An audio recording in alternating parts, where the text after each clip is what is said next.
नाज़रीन अस्सलाम वालेकुम, मैं हूं चौधरी एजाज और आप देख रहे हैं प्रोग्राम होना क्या चाहिए। आज हम डिस्कस करेंगे इंडिया पाकिस्तान के दरमियान जो टेंशन है वो किस तरफ जा रही है।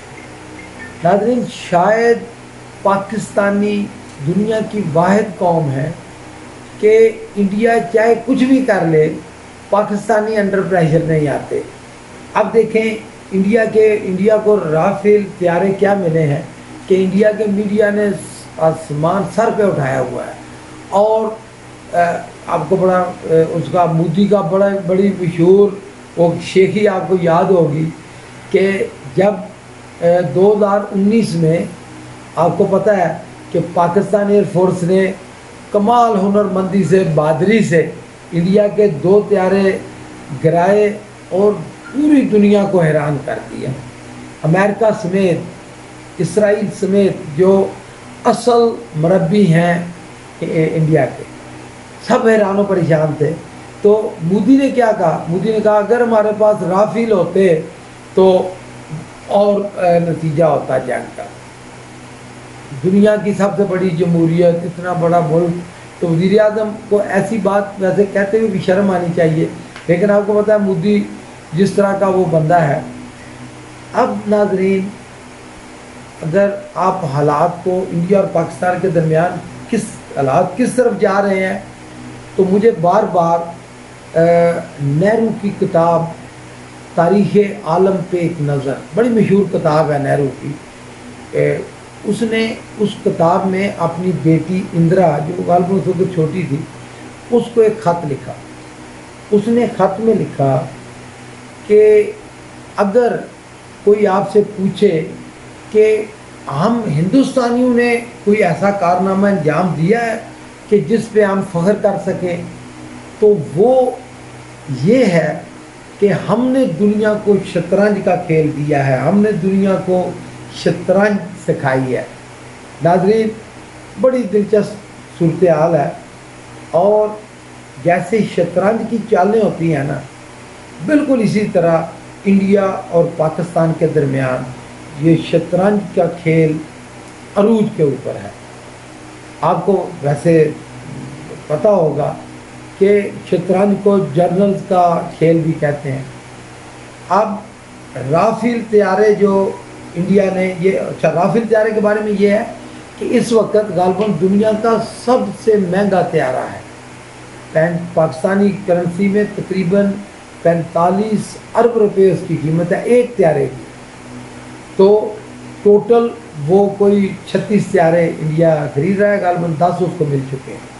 तो मोदी चाइना की तरफ से जा नहीं सकता, तो उसने शतरंज की चाल ये चली है कि पाकिस्तान को किसी न किसी तरीके से अंडर प्रेशर लाया जाए, और अगर ना भी लाया जा सके तो कम से कम अपने लोगों को ये चूरन बेचा जाए कि जी हमने देखो पाकिस्तान को किस तरह हमने जैसे वो कहते हैं कि हमने हमला कर दिया है, हमने पाकिस्तान को तबाह कर दिया है, पाकिस्तान को आइसोलेट कर दिया है, पाकिस्तान, ये सारा आप बातें मीडिया में सुनते रहते हैं। मैं जो बात आपके साथ शेयर करने जा रहा हूँ कि जो काम पाकिस्तान ने चाइना के साथ मिल के किया है, और सिर्फ चाइना नहीं और कई ममालिक पाकिस्तान के साथ शामिल हो गए हैं। कुछ तो सामने आ चुके हैं और कुछ सामने आने बाकी हैं, और ये यकीनन पाकिस्तान के लिए खुशखबरियों का मौसम है। इस हवाले से भी देखिए, तुर्की ओपन हो चुका है, रशिया बिल्कुल ओपनली पाकिस्तान की हमायत कर रहा है। चाइना की और पाकिस्तान की दोस्ती तो पहले ही है।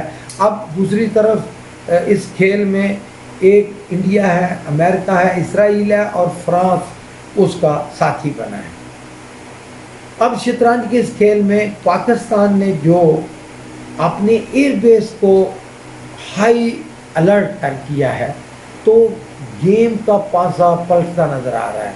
इंडिया की चीखें निकल रही हैं क्योंकि चाइना ने पाकिस्तान को ऐसे मिसाइल दे दिए हैं जो आपको पता है ना, जो इंडिया के पास भी गालिबन 1 है या 2 एयरक्राफ्ट कैरियर हैं जो उसने अमेरिका की नकल करके वहाँ से लिए हैं।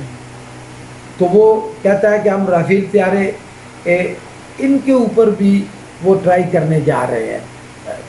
بالکل سمپل سا ان کا مقصد ہے پاکستان کو انڈر پریشر کرنا. بہرحال تو چائنا نے کیا کیا ہے پاکستان نے شطرنج کے اسکیل میں کہ جو JF-17 طیارے اور جو ڈیفنس کا سسٹم جو میزائل CM-400 میزائل چائنا سے حاصل کیے ہیں پاکستان نے. ناظرین یہ ایسے میزائل ہیں کہ اگر اٹامک وار نہ بھی ہو تو یہ جو انڈیا کا ایئر کرافٹ کیریئر ہے اس کو تباہ کرنے کی صلاحیت رکھتے ہیں. تو اب کھیل ایسا ہوگا کہ اگر تو کنونشنل جنگ ہوتی ہے، روایتی جنگ، پھر بھی پاکستان کا پلہ تھوڑے عرصہ کے لیے باری رہے گا. لیکن اگر جنگ کنٹرول سے باہر ہوتی ہے تو ناظرین پورے ہندوستان میں نہ گھاس اگے گی نہ مندروں میں گھنٹیاں بجے گی. ہندوؤں کو یہ بات یاد رکھنی چاہیے. Thank you very much.